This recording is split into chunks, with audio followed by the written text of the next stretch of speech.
안녕하세요. 이목수입니다.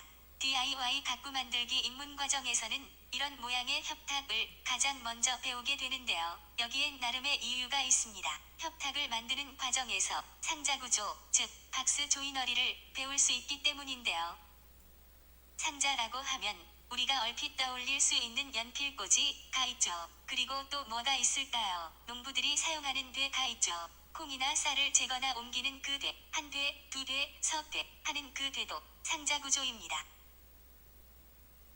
이 상자 구조는 가구 제작 측면에서도 가장 기본적인 구조입니다. 키 높이의 박스를 짠 다음 그 사이에 일정한 선반을 걸면 책꽂이가 되죠. 책꽂이는 기본적으로 박스의 확대이고 변형인 셈입니다. 책꽂이의 깊이를 늘리고 앞쪽에 문짝을 달면 옷장이나 수납장 혹은 장식장이 됩니다. 또 어떤 게 있을까요? 수평 방향으로 길다란 박스를 짜서 문짝이나 서랍을 넣으면 거실장이나 TV 받침대가 되죠. 침대도 사실 박스 구조로 짤 수 있어요. 매트리스를 받치는 프레임을 박스 형태로 만드는 경우가 적지 않거든요. 책꽂이, 옷장, 장식장, 서랍장, 거실장, 침대까지 상자 구조의 변형이거나 응용입니다. 그래서 상자 구조를 가구 구조의 기본이라고 하는 거죠. 그래서 협탁이 등장합니다. 지금 보시고 계신 이건 저희가 강좌용으로 모델링한 협탁인데요. 이 협탁은 최소 2개 이상의 박스로 구성되어 있어요. 일단 전체 틀, 메인 프레임이 박스이고 위쪽 서랍도 박스죠. 이렇게 협탁을 만들면서 2개 이상의 박스를 짜볼 수 있게 되는 겁니다. 그러면서 상자 구조를 이해하고 연습할 수 있게 되는 거죠. 박스는 일견 굉장히 쉬울 것도 같아요. 모양도 단순하고 어려울 게 전혀 없을 것 같죠. 더구나 드릴이나 트리머 등의 편리한 전동 공구를 사용하는 DIY 수준에서는 실제로도 어렵지 않습니다. 헌데 무조건 쉽다고도 말하기 어려운 점이 있어요. 박스의 사선 방향으로 가해지는 물리적 압력에 대한 방어가 필요한 때도 있거든요. 더구나 우리가 사용하는 소재 자체가 살아있는 나무이기 때문에 결이나 수축 팽창에 의한 변형도 신경 써야 합니다. 그래서 박스는 쉬운데 막상 쉽지만은 않은 그런 거라고 볼 수 있습니다. 만사가 그런 것 같아요. 살다 보면 이런 경우가 많잖아요. 생각으로는 다 쉬울 것 같은데 실제로 해보면 어려워요. 반대도 물론 많고요. 어려울 것 같은데 실제로 해보면 별것 아닌 하여간 잡설이었고요. 좀 더 자세한 설명을 위해 도해를 볼게요. 전체 틀, 그러니까 큰 박스는 대체로 이런 형태로 생겼어요. 홈을 파서 배판을 삽입하는 형태죠. 이런 것을 보통 널판 넣기라고 부릅니다. 상자 구조의 정통적이고 과학적인 부분이죠. 이 큰 프레임의 위쪽을 조각나무를 앞뒤로 댔죠. 왜 이렇게 할까요? 강좌를 통해 알 수 있습니다. 앞쪽으로 오면 서랍이 있습니다. 이 서랍은 뒤에 박스와 앞판으로 구성되어 있죠. 박스는 마찬가지로 홈을 파서 널판 넣기를 하고 이 박스에 앞판을 붙입니다. 그러니까 여기는 박스, 요거는 앞판이죠. 다시 말해 박스에 앞판을 붙여 서랍을 만들기 때문에 박스와 서랍은 서로 다른 개념이라는 거죠. 굳이 이렇게 제작하는 이유가 있을 텐데요. 예, 나름 과학적인 이유가 있어요. 그 이유도 알게 되실 겁니다. 그리고 문짝이 있어요. 문짝의 정석은 연기로 틀을 짜서 널판 넣기나 알판 넣기를 하는 것입니다. 이렇게 밖으로 드러날 때는 특별히 얼굴판 넣기라고도 부르는데요. 어쨌든 이런 정석적인 방법은 전체적으로 시간이 부족할 수 있어서 생략하거나 지지대 설치로 대체합니다. 경우에 따라서는 격자 형태의 상감을 넣을 수도 있습니다. 문짝 부분은 경첩 다는 방법이 중요하게 다뤄집니다. 경첩은 워낙 종류가 많아서 다 다뤄보진 못해요. 보통 L자 경첩, 나비 경첩, 이지 경첩, 그리고 우리가 싱크대 경첩이라고 부르는 유럽식 댐핑 경첩 중에 하나에서 둘 정도를 사용해 볼 것입니다. 문짝 달기는 사실 까다롭습니다. 처음 경험하시는 분은 다소 헤맬 수도 있어요. 정교한 재단, 섬세한 작업이 필요하기 때문이죠.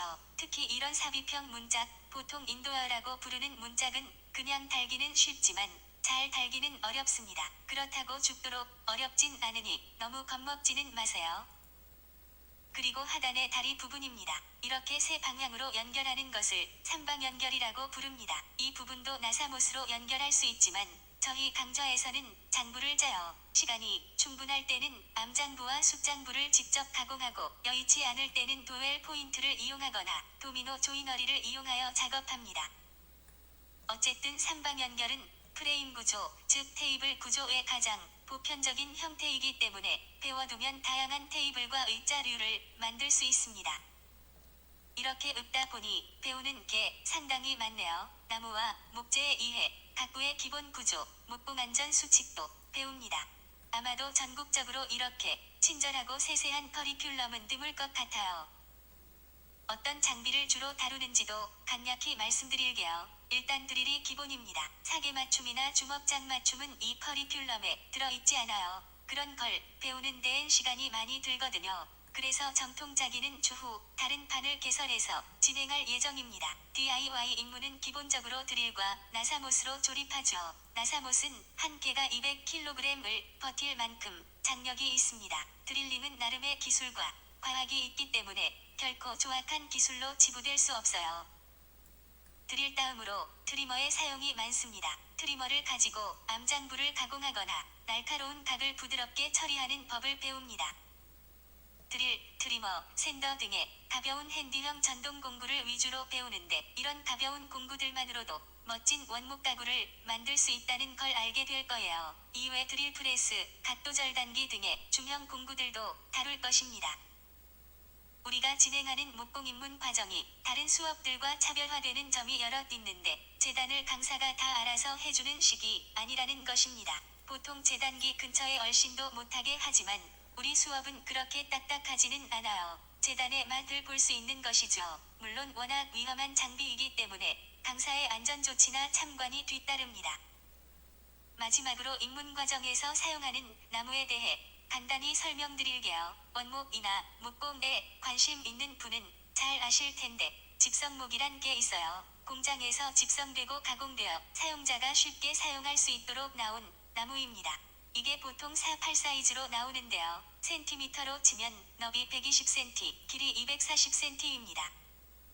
저희가 디자인한 협탁은 높이가 약 50cm, 깊이가 약 30cm, 너비가 약 40cm인데 이 정도를 만들기 위해서는 4-8 사이즈의 집성목 반판 정도가 들고 그에 더해 45-45 각재 5분의 1 정도가 더 듭니다. 소비자가로 약 4-5만 원 정도의 나무로 이런 크기의 협탁을 만들 수 있게 되는 거죠. 저희 강좌의 수강료는 4회 15만 원, 6회 19만 원입니다. 재료비는 별도고요. 평소 목공을 배우길 원했으나 직장 때문에 어려웠던 분들을 생각해서 저녁반도 개설하고 있습니다. 토요일반과 일요일반도 있고요. 자유에 대해 간혹 생각합니다. 저는 진정한 자유는 스스로 뭔가를 만들어내는 일의 결과라고 생각합니다. 여기 있어 하면서 누군가에게 간단히 건네받을 수 있는 그런 건 살아있는 것이 아니니까요. 한 걸음 한 걸음 스스로 성취해야 하는 것, 그게 자유죠.